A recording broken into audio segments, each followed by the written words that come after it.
Merci Romuald. Merci beaucoup pour votre accueil. Je suis vraiment très heureux d'avoir franchi le Rhône, pas à la nage, pour être avec vous. C'est toujours une joie de venir à Valence.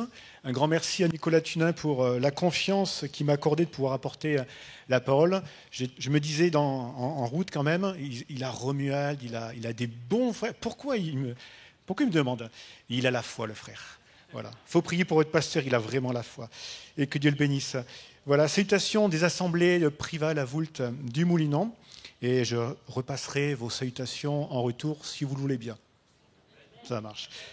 J'aimerais introduire cette pensée de ce matin par une question simple, mais j'espère que ça va nous faire réfléchir. C'est sur batterie ou sur secteur? Est-ce que tu fonctionnes sur batterie ou sur secteur? Sur batterie comme ton portable ou sur secteur comme ton PC gamer? Non, vous n'avez pas de PC gamer? Ça va peut-être parler à quelques jeunes. Ta télé, ton grille-pain, ta bouilloire, etc. Les deux sont bien, mais il y en a un qui est mieux que l'autre quand même. Au niveau du corps, on marche plutôt sur batterie. Voilà. En mangeant, en dormant, on se renouvelle comme ça au niveau du corps. Après, on sait que il y a une programmée qui fait que, comme un vieux Samsung de 2-3 ans, tôt ou tard, ça sera fini pour nous.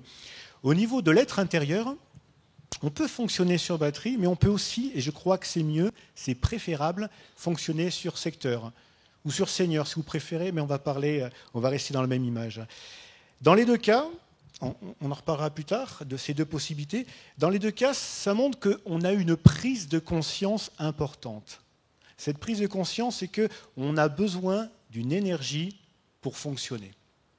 Est-ce que vous avez bien compris qu'on a besoin d'une énergie pour fonctionner?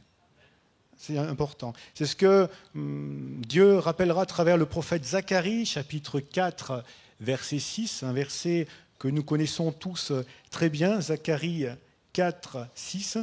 C'est surtout la deuxième partie du verset où l'homme de Dieu, de la part de Dieu, dira « Ce n'est ni par la puissance, ni par la force, mais c'est par mon esprit, dit l'Éternel des armées. Ni par force, ni par puissance, mais par mon esprit. » C'est comme ça qu'on fonctionne bien, c'est comme ça qu'on fonctionne le mieux avec l'Esprit du Seigneur, avec la grâce du Seigneur. Est-ce que tu fais avec ou sans le Seigneur?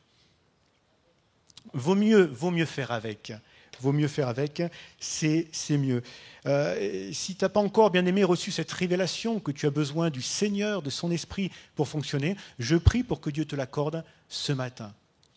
C'est tellement important. Pour ceux qui n'auraient pas encore reçu cette révélation, qui par eux-mêmes cherchent à faire beaucoup d'efforts pour vivre une vie digne de Dieu, une vie honorable, eh bien, que Dieu te révèle que tu as besoin de Dieu pour servir Dieu. Tu as besoin de Dieu pour servir Dieu. Je vais prendre un exemple simple. Il y a quelques années, j'ai acheté une tronçonneuse. J'avais une haie chez moi et il y avait des grosses branches et un taille haie basique ne fonctionnait pas. J'ai acheté une petite tronçonneuse électrique. Le principe marche avec même une tronçonneuse thermique. J'aurais pu l'utiliser, cette tronçonneuse, comme une scie. Alors, j'aurais galéré, hein. Peut-être qu'avec beaucoup d'efforts, beaucoup de sueur, beaucoup de temps, peut-être que j'aurais réussi à entailler un petit peu ces grosses branches, peut-être. Mais en la faisant fonctionner, en 2-2, c'est fini. Vous êtes d'accord? Ça marche bien. Qu'est-ce que vous diriez de quelqu'un, je prends cette même image, vous croisez qui est en train d'essayer de tomber un arbre en utilisant une tronçonneuse comme une scie? Qu'est-ce que vous penseriez honnêtement? Voilà. Il est un peu zinzin quand même. Hein. Tu appuies sur le bouton, et puis ça. Hein. On dirait, c'est pas possible. Hein. Il n'est pas fini celui-là. Il y a quelque chose qui ne va pas. Est-ce que parfois tu n'es pas un peu cet homme, cette femme? Je vais y arriver par moi-même, avec mes efforts. Je mets Dieu de côté. Seigneur, prends pas la peine, je vais y arriver. Mais avec le Seigneur en 2-2, tu y arrives mieux. Tu y arrives mieux avec le Seigneur. Utilise la force, la puissance du Seigneur pour y arriver. Alors pourquoi parfois on fait sans le Seigneur alors qu'on pourrait faire avec le Seigneur et c'est tellement mieux fait? Pourquoi? Je pense qu'il y a peut-être parfois une petite question d'ego, de dire, mais c'est moi qui ai réussi. J'ai presque fait un prodige. J'ai fait beaucoup d'efforts, je suis arrivé à un résultat par moi-même. Je vais prendre un autre exemple. Là, on a acheté une voiture de l'église il y a 20 mois et on arrive à 30 000 kilomètres. Donc 30 000 km 20 mois, c'est pas énorme. C'est pas énorme. Ça fait l'équivalent de 1500 km par mois, soit 50 km par jour à peu près. Vous pourrez vérifier le calcul, mais c'est à peu près ça. En voiture, c'est pas grand-chose. À pied, ça aurait été quelque chose.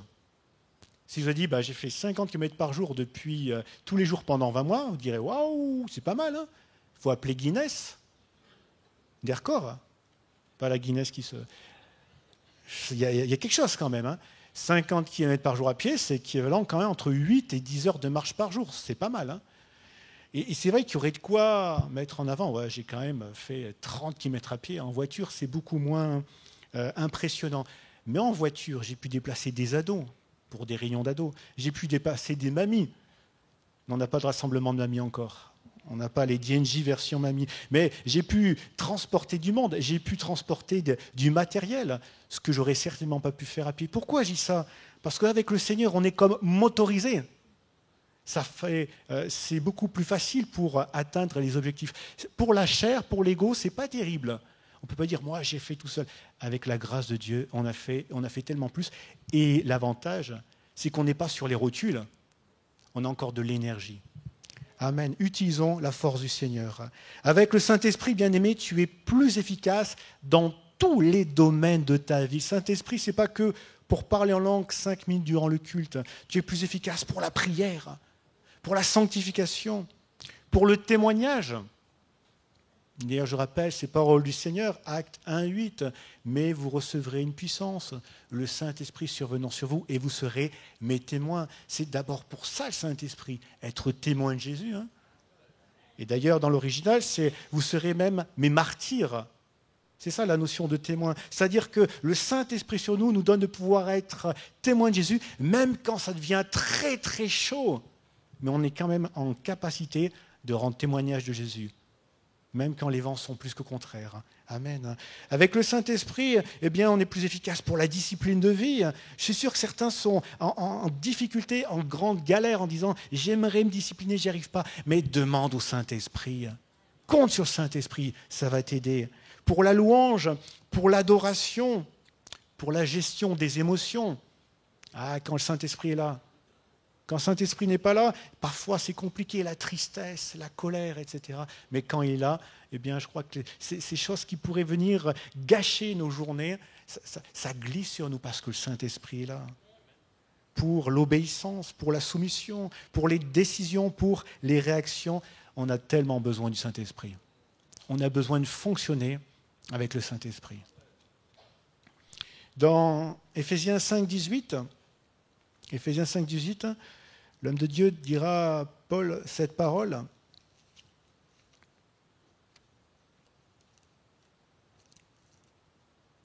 Voilà, c'est bien, c'est écrit.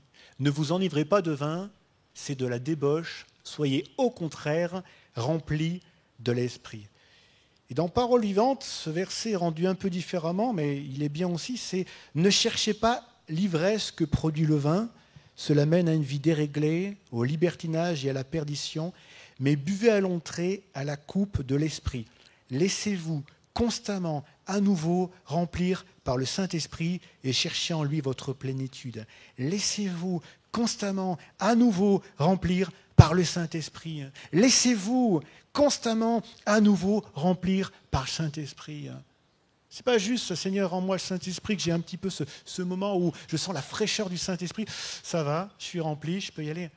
Laisse-toi remplir constamment. Un fleuve qui coule dans ton cœur, dans ta vie, bien-aimé. Amen. Le roi David avait réalisé l'importance du Saint-Esprit. C'est pour ça qu'après avoir péché, il pourra dire dans le psaume 51, verset 13, « Ne me retire pas ton Esprit Saint. » Ne me retire pas ton Esprit Saint. Il savait qu'il aurait pu tout perdre à cause de son péché. Et là, il aurait pu se dire, on va réfléchir. Parce qu'il y a quand même beaucoup de choses. Hein. La royauté, c'est important. Le succès, c'est important. La richesse, la santé. Non, presque, il peut dire, tu peux prendre tout ce que tu veux, je le mérite.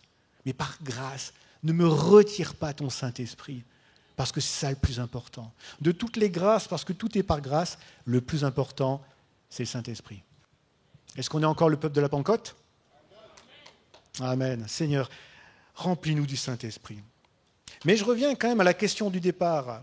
Sur batterie ou sur secteur ? Sur batterie ou sur secteur ? Sur batterie. C'est comme ça donc que fonctionne bon nombre de nos appareils, comme nos portables, mais ça présente un risque. Un risque, c'est qu'ils soient déchargés au moment où on en a le plus besoin. Oh, c'est vrai que peut-être tout va bien se passer. Moi, ça fait maintenant 26 ans que j'ai un portable. Je crois que je ne suis jamais tombé en panne de batterie. Mais ça peut arriver. Hein. Ça peut arriver. Hein. Ce n'est pas le même portable. Hein. Par contre, j'ai changé beaucoup de portables, mais ce n'est pas le même portable. Et finalement, tu peux avoir une vie spirituelle sur batterie. Tu te recharges le dimanche matin, je fais le plein, puis un peu le mardi soir, il y a la réunion à 19h, et puis peut-être lors de réunions particulières, de rencontres, hein, pour les jeunes, ils vont dire au mois de mai, il va y avoir écho, ça va être incroyable, je vais faire le plein, et certainement, vas-y, tu vas être béni. Les jeunes auraient pu dire Amen, hein, spontanément. Non, les jeunes dorment. Soyez bénis. Alors c'est vrai que ce sont des super moments à vivre. Moi, je suis très jeune encore, hein, donc je vais y aller et on va être bénis. Mais si tu attends que ce soit ces moments-là pour te recharger, bah, le diable, il ne va pas dire « je vais attendre que tu sois bien rechargé pour venir t'attaquer ». Moi, je ne pense pas. Je ne pense pas que l'ennemi va dire « ah, tu vas aller à Écho en mai, et ben, je te donne un rendez-vous fin mai ou début juin pour un affrontement, un fight ». Non, non, n'y crois pas. Hein. L'ennemi, il attaque, surtout au moment où on est à plat. Surtout au moment où on est découragé. C'est là où souvent, quand la situation, quand tu es fatigué, c'est là qu'il y a une forte tentation, qu'il y a une forte oppression sur ta vie. Je ne dis pas qu'il est question de voir le diable partout, mais il s'attend les moments de faiblesse pour attaquer. C'est vrai ou pas ? Bien sûr. C'est pour ça que, bien aimé, si tu fonctionnes sur batterie, il y a quand même ce risque. Qu'au moment où tu as vraiment besoin de la grâce de Dieu, vraiment tu as besoin plutôt de l'énergie pour faire face, et bien là, tu es fatigué. Je pense qu'on peut, et ça peut pendant des années bien marcher. Le Seigneur, dans sa grâce, permet qu'à chaque fois, on est renouvelé au bon moment. Mais je pense qu'aussi qu'il peut arriver l'effet inverse. Tu te recharges avec le Seigneur, tu fais ta vie, tu te donnes, tu sers le Seigneur de tout ton cœur et ce n'est pas un souci. Et puis, à un moment donné, peut-être le soir quand tu rentres chez toi où tu es spirituellement fatigué, je ne parle pas seulement physiquement, mais spirituellement tu es fatigué, c'est là où peut-être tes enfants ont besoin de toi, ou ton épouse, ou ton époux. Mais là, tes batteries, fais des batteries.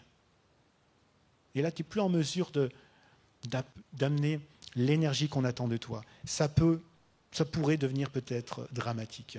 Je ne dis pas ça pour effrayer qui que ce soit, mais Seigneur, il faut peut-être changer de système d'alimentation. Passer de la batterie au secteur. Je veux me brancher sur Jésus. Et je veux rester connecté à Jésus. L'avantage d'être sur batterie, mais c'est aussi là le danger, c'est une certaine indépendance envers la source. Je fais le plein, puis après, je fais ce que je veux, quoi. Je suis libre, je vis la vie glorieuse, la liberté glorieuse des enfants de Dieu. Alors, c'est bien, mais parfois, on n'est pas toujours très sage. On a plein d'énergie, on dépense cette énergie jusqu'à l'épuisement total. Je ne dis pas qu'il ne faut rien faire, mais si Dieu te demande de faire une chose, ne va pas en faire 10. Si Dieu te met sur le cœur d'aller visiter une personne, lui amener un gâteau, ne va pas faire 10 gâteaux et visiter 10 personnes. Fais ce que le Seigneur te demande. Parfois, on a tellement d'énergie et on veut faire de bon cœur et on va jusqu'à l'épuisement. Ah, je sers le Seigneur. Non, tu t'épuises à faire ce que le Seigneur ne t'a pas demandé de faire. Ça peut dire qu'il ne faut pas servir, mais il faut servir Dieu comme il veut qu'on le serve. Donc, ouais, c'est un avantage quelque part. On est indépendant de la source d'énergie, mais finalement, ça peut devenir un danger. Être sur secteur, branché sur secteur, branché sur Seigneur, ça présente deux inconvénients qui sont salutaires. Ça peut sembler contradictoire, mais c'est un peu ça. Déjà, on dépend de la source d'énergie. Là, on est vraiment dépendant, on ne peut pas faire sans. Quand je passe l'aspirateur, parce que parfois je passe l'aspirateur, je suis un homme moderne, parfois ça arrive qu'en tirant un petit peu trop, le fil soit débranché. Et oui, parce que j'avais eu trop la flemme de la prise n'est pas assez longue, donc je vais mettre ailleurs. Et là, l'aspiration cesse immédiatement. Vous avez remarqué, hein? C'est incroyable ça. Ça cesse immédiatement. Et d'ailleurs, je note au passage que malgré la perte de puissance de l'aspiration, le bruit du moteur continue un petit peu, quelques secondes. Pourquoi je dis ça? Parce que ça me fait penser à 1 Corinthiens 13, verset 1, où dans ce verset, il est question de l'amour, bien sûr. Paul nous dit, « Quand je parlerai les langues des hommes et des anges, si je n'ai pas l'amour, je suis un airain qui résonne ou une cymbale qui retentit. Sans amour, c'est du bruit pour rien. » Et finalement, eh bien, sans amour, notre service, nos dons, nos capacités, sans amour, c'est du bruit. C'est plus que du bruit. La puissance est dans l'amour qui nous anime, qui est directement relié à Jésus-Christ. D'ailleurs, moi, je sais que si je ne passe pas beaucoup de temps en présence du Seigneur, j'aime beaucoup moins les gens. Mais quand on passe du temps, après, qu'est-ce qu'on aime la famille de Dieu? Et ça vous dit, a-t-il passé du temps ou pas dans la présence de Dieu? Je ne vous le dirai pas. Amen. J'ouvre une petite parenthèse, rien à voir. Je célébrais un mariage le mois dernier. Et bien sûr, on ne peut pas parler de mariage sans parler de l'amour. Et finalement, l'amour, dans une union entre un homme et une femme, bien sûr, finalement, soit c'est purement humain, et ça risque d'être un amour très intéressé. Je l'aime parce qu'elle est comme ceci, comme cela, que des qualités et inversement. Et ce qui fait que ça risque s'il n'y a pas la touche divine, ça risque de s'épuiser. Je t'aime parce qu'il y a telle raison, mais s'il n'y a plus telle raison, je t'aime un peu moins. Mais quand il y a l'amour divin, c'est différent. Quand il y a l'amour divin, parce qu'il n'y a pas Dieu est amour. Point. C'est pas Dieu nous aime parce que Dieu nous aime. C'est sa nature. Et quand notre amour envers son conjoint, et il y a l'amour divin qui s'y mêle, eh ben on aime l'autre jusqu'à ce que la mort du seul part. Et il y a besoin que l'amour divin soit toujours bien présent dans notre vie. Voilà, une petite parenthèse. Donc, je redis, être sur secteur, on dépend de la source d'énergie. Et si on se coupe de cette source, instantanément, il n'y a plus la puissance. Peut-être du bruit, mais il n'y a plus la puissance. Et puis, être sur secteur, deuxième inconvénient qui est salutaire, notre champ d'action est proportionnel à la longueur du fil, ce qui nous contraint de rester dans les limites fixées par Dieu. Et je sais que quand on parle de contraintes, vous comme moi, on n'aime pas les contraintes. Hein? On n'aime pas les contraintes. C'est vrai ou pas? Qui aime les contraintes? Bon, qui n'aime pas les contraintes? Il faut être sûr que vous êtes en train de suivre. Les autres ne se prononcent pas. Notre champ d'action est proportionnel à la longueur du fil, ce qui nous contraint de rester dans les limites fixées par Dieu. Alors, je sais que dit comme ça, on a un peu l'impression d'être comme une chèvre attachée par un piquet au milieu du champ, en disant elle est contrainte de rester dans les limites. C'est vrai.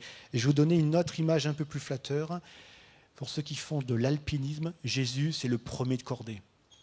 Et nous restons, nous marchons, nous grimpons à la suite du Seigneur. On gravit notre montagne, mais on est bien assuré parce qu'il est là et il nous tient.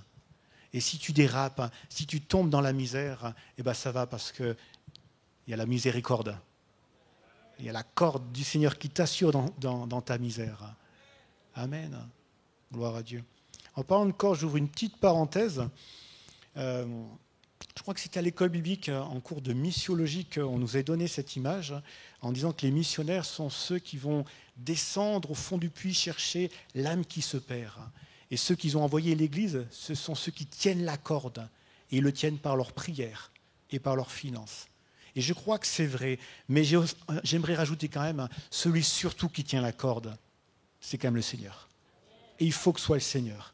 Ça n'empêche pas qu'on ne doit pas assurer notre responsabilité. On envoie des frères, des sœurs dans la mission, on les soutient, nos prières, nos finances, mais merci Seigneur, c'est toi qui les tiens surtout. Voilà, je ferme la parenthèse. Mais j'aimerais quand même dire qu'il y a une grande liberté. Crois pas que parce que tu dépends du Seigneur, que ton périmètre va être petit. Je crois que Dieu peut t'envoyer jusqu'au bout du monde.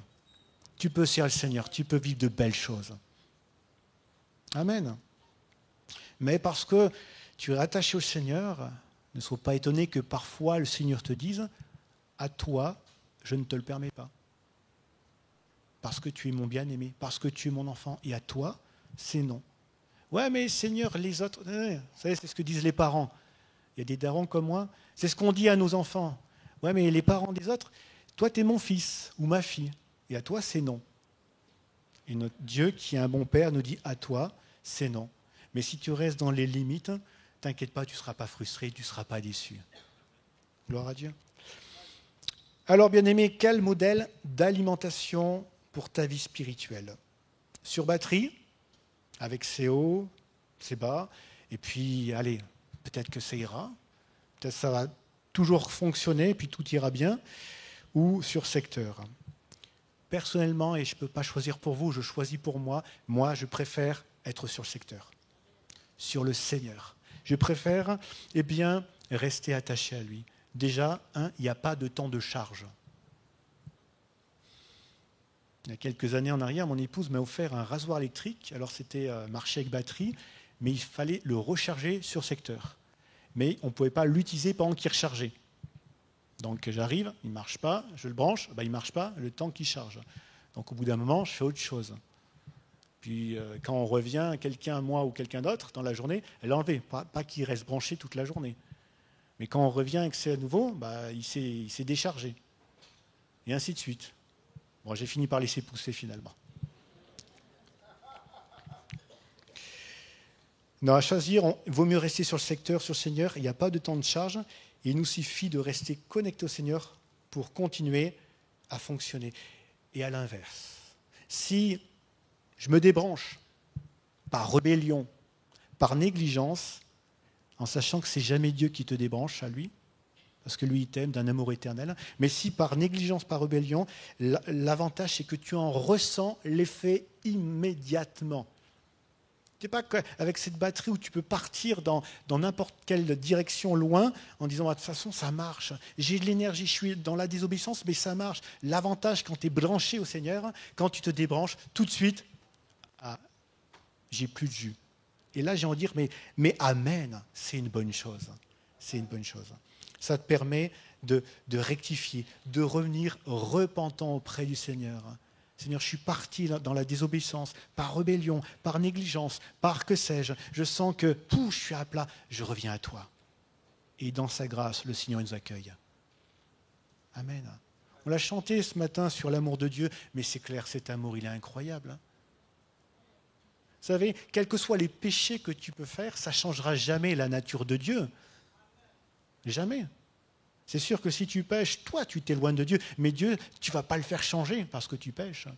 Et si tu réalises combien il t'aime, que sur la croix, il s'est donné pour tes péchés, parce que tu as la valeur, tu es précieux, tu es précieuse, alors tu réalises, mais Seigneur, je suis à plat, mais je peux revenir à toi, et Seigneur, il t'accueille, et il te restaure, et il te bénit. Amen. Merci Jésus. Je conclurai avec une image du Seigneur dans Jean chapitre 15. Je suis avec ça parce que à l'époque du Seigneur, il n'y avait pas encore l'électricité. D'après Maître Gibbs, il y avait de l'électricité par les Égyptiens, par les pyramides, mais la source n'est pas vraiment sûre. À l'époque du Seigneur, il n'y a pas d'électricité. Par contre, il donne cette image du cep et des sarments.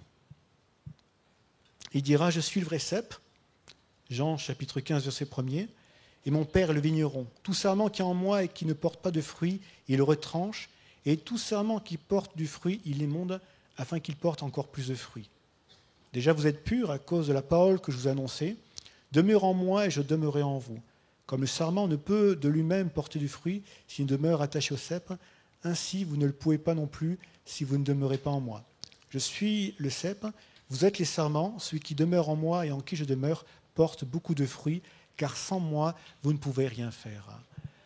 Il me semble, à mon avis, que cette image du cep des sarments, elle s'apparente plutôt à être attachée au secteur, plutôt que sur batterie. J'ai un peu du mal à imaginer là, le sarment prendre de l'énergie du cep, puis partir faire sa vie, porter du fruit, et une fois qu'il est plus de cep, dire allez, je reviens, tranquillou bilou. Non, ça ne marche pas comme ça. D'accord ? Il faut qu'il reste attaché au cep. Amen.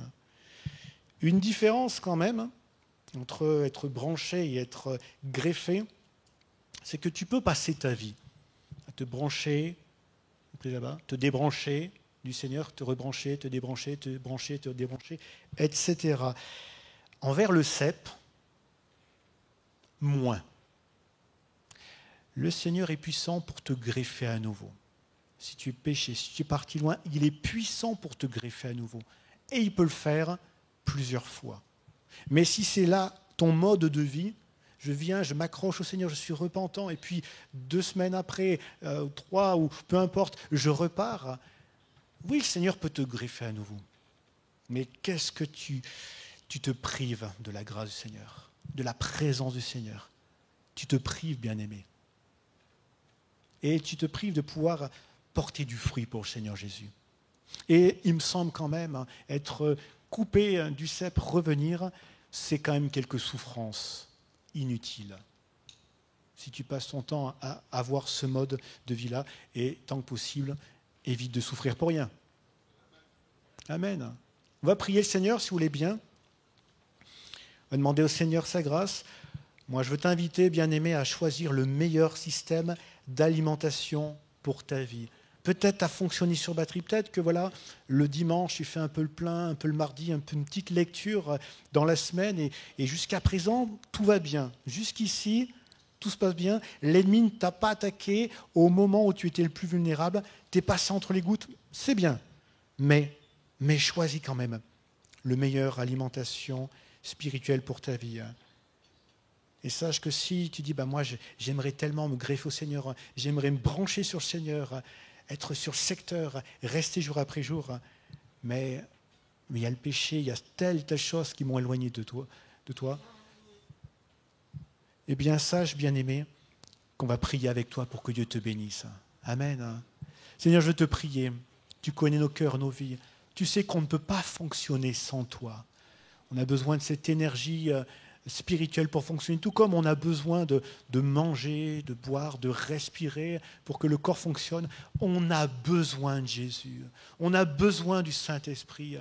Quand tu nous as créés, tu ne nous as pas créés pour qu'on soit indépendants de toi. Tu es le cep, nous sommes les sarments. On a besoin de la vie de Christ qui coule en nous, pour, ne serait-ce que pour vivre, et puis bien sûr pour porter du fruit.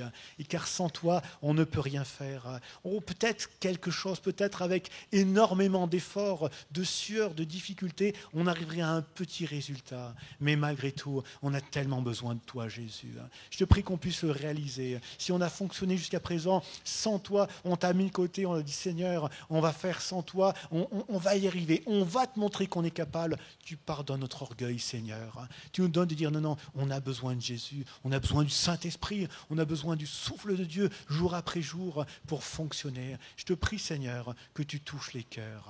Et je te prie pour ceux qui peut-être se sont éloignés de toi. Et ils aimeraient être branchés à toi, mais ils sont déconnectés. Et c'est dur. Je te prie pour eux que tu les bénisses. Je prie pour eux que tu les visites, qu'ils puissent se reconnecter avec la source, reconnecter au secteur, celui qui restera toujours, celui qui fonctionnera toujours. Avec toi, il n'y aura jamais de panne de courant, Seigneur Jésus-Christ. Alors merci, Seigneur, de bénir mes bien-aimés.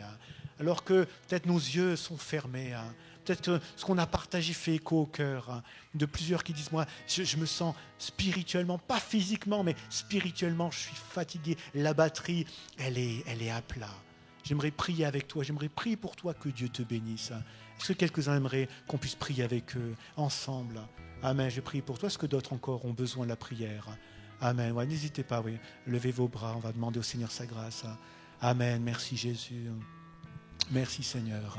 Merci Seigneur. Est-ce que c'est bien aimé qu'on levait la main? Est-ce qu'ils pourraient se lever à leur place, s'il vous plaît? Amen. Seigneur, on veut invoquer ton nom. Ce n'est pas moi qui peux simplement, ce n'est pas ma prière qui va faire la différence, mais je te prie que tu le donnes à chacun de ces bien-aimés, cette force, cette résolution, cette aide. Nous voulons les accompagner dans ce geste, de se reconnecter avec toi, à la source de l'énergie, au secteur, au Seigneur, celui qui ne les abandonnera jamais. Tu leur fais du bien, Seigneur Jésus. Tu poses ta main sur leur vie. Merci de les bénir. Et quels que soient les mensonges de l'ennemi qui se sont peut-être imposés à leur cœur en disant « Oui, mais tu es allé trop loin maintenant, c'est fini. Le Seigneur veut plus de toi, que tous ces mensonges soient chassés au nom de Jésus. » Qu'ils puissent réaliser que ce Dieu d'amour leur tend les bras, que tes bras sont ouverts pour eux. Tu les bénis. Si besoin, tu les regreffes à nouveau à ta personne, Jésus. Ton Saint-Esprit sur leur vie. Ton Saint-Esprit, des forces nouvelles qui reviennent. Pour la gloire de ton nom, Jésus. Amen.